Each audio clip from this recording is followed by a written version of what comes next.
We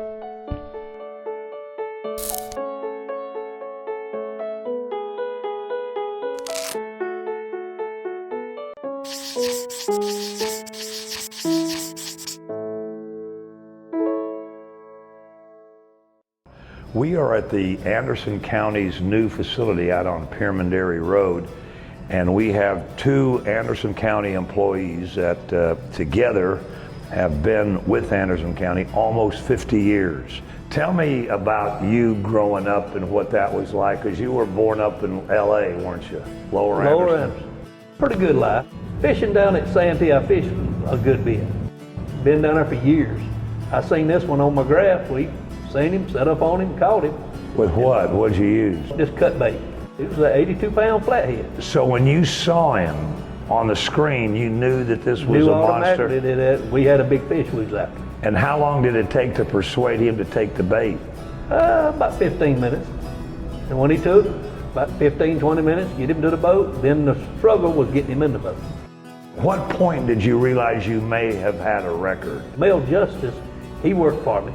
And I called him immediately, and he said, I think you got the record. So he gave me a number to call, and the guy met us at the bank, and we had the record. It was a state record. Graduate from Crescent, then you got to go to work full time? Oh yeah, and from day one. And where did you go? First job was in Shelby, North Carolina. Worked for Davis Electric. It went from there, going from job to job to job, you know, be in Canada, be in Florida. I think when I come back to stay is when I went to work for the Glute Mill here in Anderson. Now tell me about that. How did that come about? They needed a maintenance electrical in the shop, and got a call from a guy that I know down there, and I went and put in for it and got it. Didn't stay there but about 6 years maybe. For those that may not understand, Anderson County at one time had more textile mills than you could probably count. Oh yeah. Donnie, it's your turn. Tell me about growing up and going to Westside High School. We lived on J Street, on Alton Mill. You graduate and you go right to the workforce? Pretty much, yes, sir. And where was that first big paying job for you? Would have been Wellington Mill. Tell me about going into the plant, what that was like for you. My mom talked to the assistant plant manager, and he wanted to meet me. And at the time, they were moving a bunch of machinery around. And said they needed somebody stout enough to help do it and everything. He said I looked like I fit the bill. So he said, we'll give you a shot. This works good. You'll be here permanent if you want it. At that time, I was making a whopping $4.16 an hour. Wow. But that was a minimum wage. Yeah. Dean did the electrical side. I was on the mechanical side. And we worked together from time to time. That's where I met Dean. That's where you met him, at Glute? Yeah. I was there before he got there. He beat me over here. But right. I come over as a maintenance guy, but I made supervisor when one of the guys retired. And that's when I needed a maintenance guy, and that's when I called him. And he come over. We worked out of 731 Michelin Boulevard, down off Michelin Road. We oversee all of our 15 convenience centers. Used to, back in the day, we had 2 persons per site. Now the majority of them, you've got 3 to 4 people per site. For those that may not remember, go back and tell our listeners and viewers what it was like before we had the convenience centers. Remember the green boxes by the roadside? I wasn't with the county then. Right, but you remember what it was like. They called that the gold mine. Everybody would go dig stuff that people threw away. But and it was a mess. They would mix everything. If it wasn't for the people at the site now, the site attendants, ambassadors, this stuff would be mixed up bad. We try to recycle everything we can. All but your trash, and you know, we still try to pull what we can out of trash. But you had your metal, you have your furniture, your wood, and we have one site now that has a LCD, which is limbs and debris. And you got site attendants there, you know, you can't put paint in your trash, because in 100 years from now it turns to leachate. If it's recycling, it goes to 104 Landfill Road in Belton. If it's trash, it goes down into Big Creek Landfill. And we do have our C&D that goes to Star Landfill. If you've got tires, you have to take your tires to Big Creek at the Murphville. And we allow a certain amount per person. A 40-yard compactor box holds around 12 tons of garbage. And we have one side alone that will fill 6 to 8 up just on Saturday. When Dean offered you the job, was there any question in your mind about whether or not you wanted to come and work for Anderson County?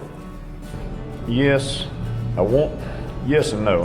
I wanted to move, but sometimes it's hard to move from something that you like doing. Where I worked in the mill, I like working with the people.